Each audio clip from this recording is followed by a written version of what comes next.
Good evening. It's good to be back. Cooking with Chief, serving up history. You know, here we serve up history from local, national, and international. Today I want to serve up a little history dealing politically here and how it affects us. I have a great guest with me today. We go way back, more closer to 40 than the 20 years. We've been past the 20, 25, 30-year mark. But this person to me is a very important person to be on the show today, because she was there in my younger days when I was running around with plaits in my head, 2 children in a car and a husband, and fighting for this parish. So my history goes way back here fighting. But what I would like to do before I introduce her is I would like to tell you that right now we are in dire need in St. Tammany Parish to educate the new people who have come here on the climate issue, coastal erosion, cultural and archive preservation. Not only that, we're here to help educate people that's new here to some of the things we encountered in the past that is affecting us now in the future. So it's no such as if you don't have the knowledge, you can't do any harm. If you don't have the knowledge, you can do a lot of harm. Today here with me, I have a good friend, I can say friend too. She was at the parish level when it was just a parish police juror. Before we ever had home rule charter and council members, we had the old system here was police jurors, and pretty much whatever they did in the area or what they didn't do, that's what you were stuck with. And I ran across this lady one day out campaigning, and she had some issues she was talking about, and I'm like, you know, those issues are good, but I have some other issues. The issues of the community of color, where there's no water, sewage ditches, roads is not a road, it was gravel with holes in it. Even some of it had some, like when you put shingle roof on, they would take the shingle strips and pack them in the holes, and that was considered a road. And the community of color was working and paying tax, but seeing nothing coming back to the communities. And I was a victim of that. So my fight go back before fire hydrants. There were people in communities with no water. I was part of that, part of those communities. And there were communities I thought I was bad, but there were communities that were worse off than I was. So she said she was running, and the person she was running against was not paying us any attention and had not paid us any attention. So me and my husband made a pledge with her. We will get you in office if you just consider helping us. We ain't even had anybody consider it. Just put us on the agenda of some of our issues. And our family at that time had voted a pretty good block vote. And our vote mattered. Winning that Bayou Liberty, Montfaucon, Lacombe, Alton, North Slidell, St. Joe, and the village votes was very important in this area to an election. And she says, well, I'm going door to door. I'll never forget, we was out by Reverend Tillerson, which is my cousin, and I got him to pledge his support that day. And out of that, I'm going to introduce you to Elizabeth Teague, a good friend of mine in the community. Liz, it's an honor to have you. Now, you know, you and I, we can talk for 2 hours, or, you know, not even repeating what we've been through. But I introduce you from that part, but I'd like you to tell people what you've been doing besides just retiring on us and we can't get you back, even though we want you back. What have you been doing with your life lately? Well, pretty much, and as you say, lately, it's been 30 years since I was in office. Sometimes you don't realize how time flies. And in those years, I got involved in working in hospitals and working in community health centers, predominantly in Orleans, Jefferson Parish with the Daughters of Charity at this point in time. But really would love to see them bring something like that over here for healthcare for all. And hopefully I'm still working at that, because I still do work 2 days a week. And so we're kind of in discussions with the parish and with some private people about that concept too, and be able to have a place that anyone could come and everyone could come to have primary care and behavioral health services in our own parish. I know you and I have talked about health care for here, health care for Arkansas. A lot of people don't know you and I, we don't just think Louisiana. No. I know you have health care programs that you all have brought into Arkansas, which Arkansas is like a second home to us after Katrina. So I have concerns there too. And when I went to Arkansas, thanks to the things you and I did years ago, I was able to go into Arkansas and bring some of that same type care. One thing I asked you for when I first met you was to come tour. I remember you had this thing at your house, and it was all these, people don't understand, we never fought Republican or Democrat or Independent. We all was just a pack of nuts back then, and we saw things needed to be changed, and we all jumped in.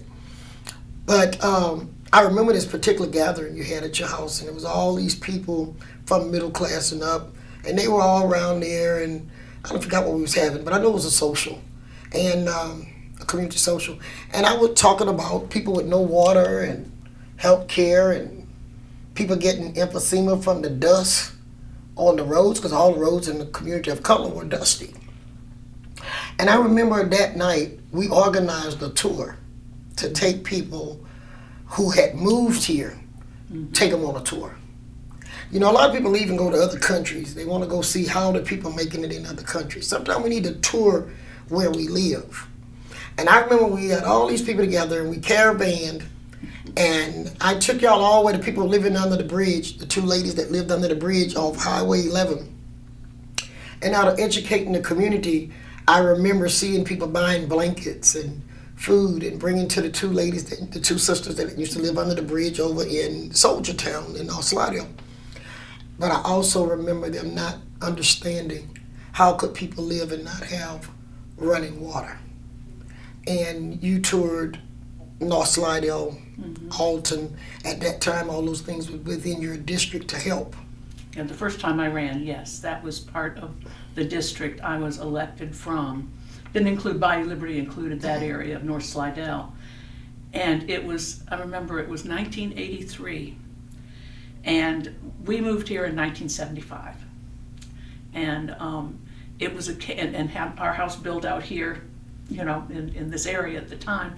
But I saw people having to go to a corner to pick up buckets of water and carry the water back to their houses because there were spigots in the corner. It was right outside of Slidell city limits. That's correct.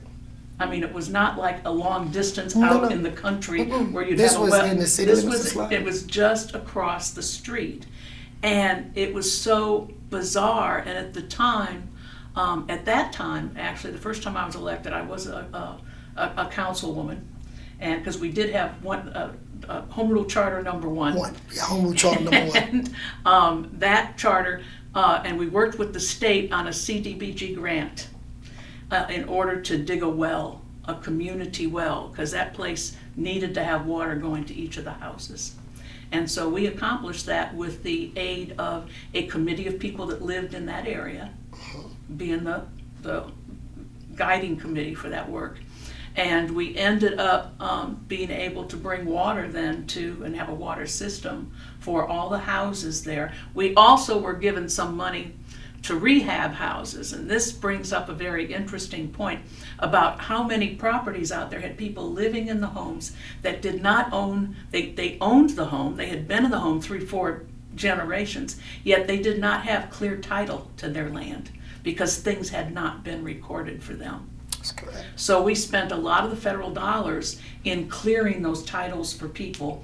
Once the title was cleared, then there was some rehab money for the house as well. I remember you and I spending some late nights on the telephone, both of us having little kids at the time too, trying to convince people that we were not trying to take their home and property. And do you remember those days? Yeah. And they would never get any improvement if they didn't get their titles. And they thought they had their titles. What it was, the systemic racism, which is still here, But at that time, it was controlled politics. That a person of color could go in and pay their tax, like I used to tell you, thinking they done paid their tax for the year, and then that next year they're told someone else done purchased their property, and if they wanted it back, they have to redeem it. So most people in the black communities, and when I say black, I want people to keep understanding, I'm not talking about a race, I'm talking about a category, okay? But that category put you where you had no rights. We're talking 1983. Okay, we're not talking 1920 nothing. And if the clerk of court, nearly everybody was kin. I was running around here like a nut hollering, nepotism, you know. And people didn't understand it was we were victims of nepotism. The clerk, the sheriff, the judge, secretaries, everybody was kin. So if someone wanted to buy your stuff, it was easy to pick up a phone and call the assessor and say, when so-and-so come in off such and such street, collect tax, but then don't register it. And this was going on a lot around here. So then when this person goes down there, it's their grandmother or their great-grandmother's property that they're living on. So when they go in there to pay the tax, they go, okay, Mr. So-and-so or such and such real estate paid it.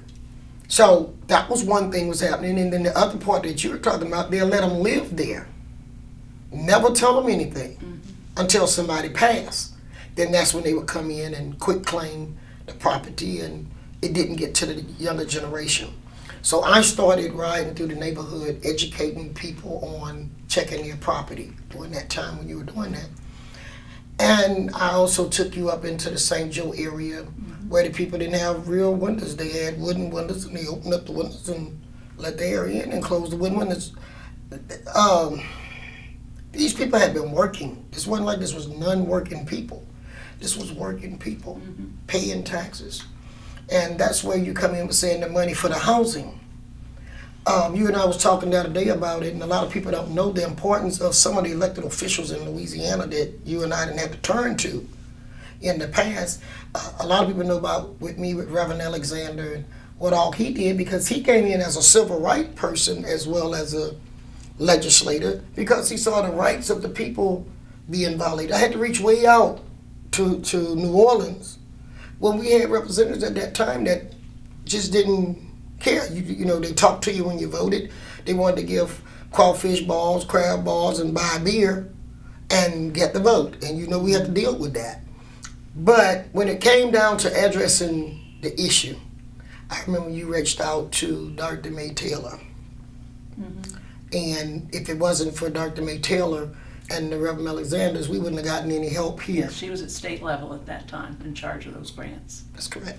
And so I did that, and actually a former parish president, Mr. Bruce Leunix, did that too. That's right. We were not, and how do I say this nicely? There's no nice way to say it.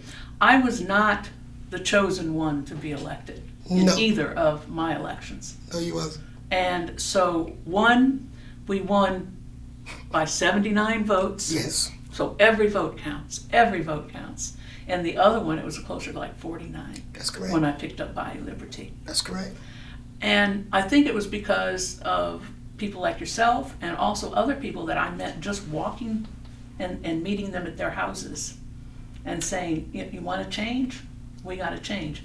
And so during that time, I probably didn't make as many forward passes as I ran a lot of interference. Yeah, I think we all did some interference. And some of us then on the council, when it became a council, ran a lot of interference so that we weren't taking it, so that I might call it the little guy doesn't get taken advantage of, right? Which was happening a lot. Yeah. Well, the expense in our community for car maintenance was ridiculous. Because there was no paved roads. There were no fire hydrants when I was fighting. So I was out there fighting for fire hydrants, street lights, sewage, ditches. I wasn't even asking for sewage yet. Just make it move, you know. Babies were being born with a high rate of yellow-ginas, which was coming from the sewage ditch and mosquito bites. So that was a health issue that had been there. The roads itself was an issue, but the next thing was the voting and the political pressure that was here. Yeah. Back when you was running, if you didn't put the right sign on your car, the police would stop you. If you had the wrong sign on your car, so if you put the wrong sign in your yard. So you as a candidate wasn't running because you was this fancy rich lady that came to town and wanted to change everything. Actually, when you ran off a poor people's campaign. And I thought it was amazing because I was being oppressed by Democrats. And when she came along, she won in a Democratic area being a Republican. That was the shakeup that I did back then that made me known then. But let me introduce everybody. This is the lady I earned the ranks of being crazy and a troublemaker because I went against the norm and status quo and gotten the communities to back someone that was going to hear us. She did that. And I said today she's still a friend. We have had so many people run for office, and after they're out of office, that they out of your life. You never did that to us as a community. I've served on the health board with you for the parish, with the federal health care over on Robert Road. You have always, whatever you were doing, you always included the community outside of your political time. And that's why I say a friend. I'm gonna call a couple of names. I think you and Joan and I was really, we're looking back. We was very much agitators to the status quo. And y'all paid a price for that. Yeah. Because you and Joan was willing to help the community of color. She was on the school board, you was on the parish council. And because y'all was willing to help the community of color, it triggered back. And it hit your household. And I felt obligated and still feel obligated for a person that household been attacked for doing no wrong stuff, but trying to help the community. And back then, Liz, no person was working from sun up to sundown, but he still would come in and we load the kids up. And there wasn't a lot of fast food places. We wasn't into fast food that much. But make sure we had our food, and my mom always was the fast food person. So she was in North Slidell, so normally I'll get to North Slidell, feed the kids, and we hit the streets to educate the community on why they was in the predicament that they were in. And as we begin to get the people to open their eyes and see, they begin to vote different. So then we became targets. But you know what I'm proud of? Even though we became targets, we never stopped. No. The whole thing was to stop us. And I tell people, I had to fight black politicians back there as well as white. I fought Democrat and Republican. I've picket black leadership, white leadership. It was not about, we didn't have an agenda, we didn't have a game. No.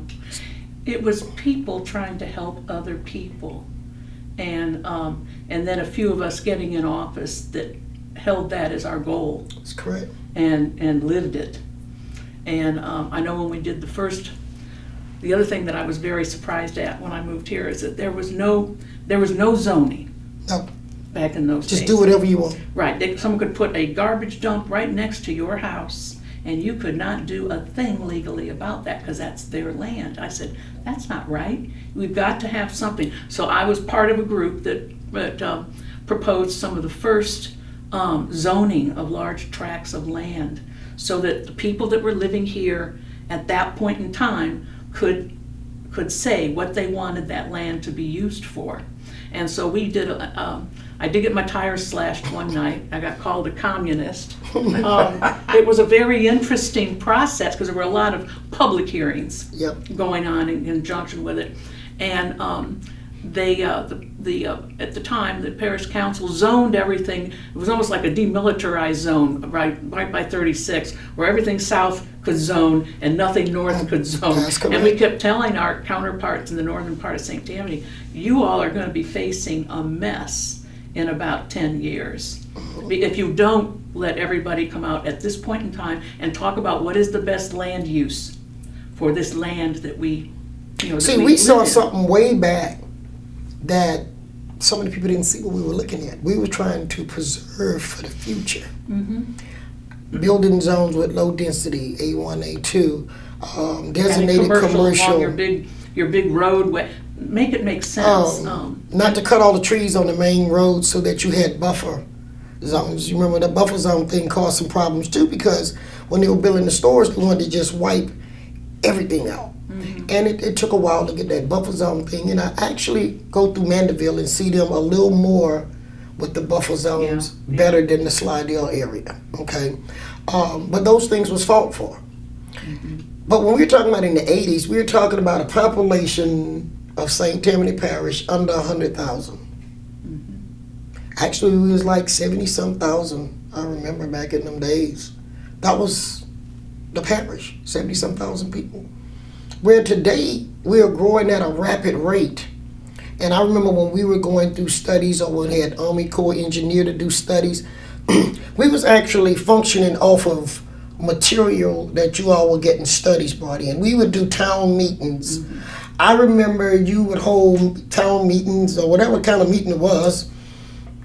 We done been in people's TV shop, you name it. If they had a space, we held meeting there to work for the betterment of the future. Not because you and I wanted to get rich and it was a political thing, and I keep going to this political party gang, because now it's either you're the left wing or you're right wing, and then we got to look at the whole bird. And I think that's what we did. Because a bird can't fly with just a left wing or right wing. We need to look at the body, what gets the body of the bird moving. And I think we were more at that phase, and I was the youngest one, I think, in the pack. I was real young. When I look back, I'm like, wow, I was young. But all my friends is in the 80s and 90s and 100s now, you know. I go to funerals sometime and I'll be like, that's my friend. They're like, that's your friend? Yeah, that's my friend. Like, I just checked on Joan, found out she's in Florida, retired. She's in her 80s. This was my friend, you know. And I can say we all loved each other. We came to actually be a loving group. And our kids, they thought we were crazy, I'm sure, because we put in these long hours fighting for stuff that other people didn't want to fight for, and we were being ridiculed around town, and I survived and you've survived. But I asked you one night, I says, Liz, we got to go back, be crazy one more time. We got to do this one more time. Show them how it's done. We didn't have a political gang. I remember when I went to my first Democratic convention, I was the youngest thing elected as a delegate. You remember that? To go to the Democratic convention. All my friends was Republican just about. And I was a delegate at a Republican convention. And I'll never forget, you and Joan was like, well, we're going to have to make sure you get there. You have to go. So I went to the Democratic convention off of Democrat and Republican support. My community felt I needed to go to address the issue. They didn't do it based on a party. It was like, we have to go. And she went to the Republican Party, and I went to the Democratic Party. And I came out of the Democratic Party at another level, if you can remember. I came back with an Avery Alexander, really, and a Ted Quant, and SCLC started sweeping me up off the ground. Well, that came through Elsie Burkhalter, and she's no longer with us, but you have to get credit where credit's due. I went to the convention that year, and while we were there, Elsie says, look, Elwin, they're going to have a meeting coming up in Baton Rouge, and I'll be your sponsor through the teachers, Federation of Teachers, because we was fighting for the teachers too. The teachers weren't out there fighting and protesting. We were out there. So I went with her to Government Street in Baton Rouge. You had to get these scholarships from the AFL-CIO and the A. Philip Randolph Institute for these workshops. And these were some of my first out-of-town leadership workshops. Came through A. Philip Randolph and stuff. So I got there and I met a guy by the name of Ted Quant. And that actually changed my life. But it all started with going to that Democratic convention. And I don't know if you remember when I ran for the Democratic convention, Robert Dumason was who had held that seat for a long time. And I remember him calling me on the phone. Dick Buckley and them had to haul the votes for the convention to Covington. All the votes was held in Covington at the court, well, at the parish building. And you had to haul all your votes there. So I had got Dick Buckley, and he had got with the bus drivers so we can get enough people up there to vote for me to go to the Democratic Convention. It was so funny because... They did a caucus then up there. Yeah, that's right. And a lot different from the way it is now. Yeah. So it was who got their votes there, won the seat. Well, Mr. Robert Dubuisson, he was so settled in his position, he had called me and told me, you can run all you want. We got that taken care of. I talked to Otis Campbell and them the other night. You're not going to win. Well, you know, Otis and them wasn't on my team, so they didn't know what we did. And Dick Buckley says, I got enough bus drivers. You have to be there. So Elsie was a strategy person back then, and she says, don't put your name on the book. Let him think he have it. We're going to show him something. So he kept checking to see had I qualified. And I had not qualified yet. Learned this from Elsie Burkhalter. So I want people to know Elsie and I went way back. So Elsie says, you're going to qualify 2 hours before that book closed. I'm like, boy, that's playing it to the wire. She says 2 hours. But already we had already canvassed the community and had our bus drivers. You know, I used to pull the community like this. So we had the community on hold. And he called me that night before. And he said, I told you, I had already talked to the leadership in your community. You're not going to win. Only way you win is over my dead body. Ooh. I said, it's a strong statement to make, but we'll see at the end. Oh, well, you haven't qualified yet. So I know you're not running. Well, I hadn't qualified, but I was set to go for the run. And what I did was, and see, I can tell y'all this today, wasn't nothing illegal, it was just using your brain. What made us get more power in the community was that stand that I took at that time, because the average person of color couldn't have done that. Especially a man of color wouldn't have got away with what I did, okay? So they came close to, how can I say it? They wanted to kill me, but they didn't. Let's just do that. But what we did that night before was had the buses set up, and it was to go to Covington and park over there where that feed store was. And there was a place called Jack in the Box, which was a gas station. So we told them to park by Jack in the Box and over there. And they didn't have cell phones. But that little corner bar, you remember where all the people that hang had a payphone right there by the courthouse, downstairs from the meeting room. So we had someone staked out there, and they was to make the phone call. And they would Elsie that Jack in the Box and tell them, bring in the votes. So I go upstairs, I put in my qualification, and no one was there but him. He didn't even bring a vote. And so when I walked in, he said, I guess it's a tie. Me versus you. I said, give me 5 minutes. And they start coming up that back stairway, and he just start, you know, like, oh my God, I can't believe y'all did this to me. Do you know that man went home that night and died? Percy woke me up, he says, it's on the news. Son died. I said, he said it, I didn't. He said, over his dead body. So you gotta watch what you're gonna say. So he actually was upset at that seat. That's when I realized how serious these political seats was, and on that night I made up my mind. I would never run for a political office in St. Tammany Parish that night. So I've lived all these years not running, but I never said I wasn't gonna help get other people elected. And that's what I have continued to do.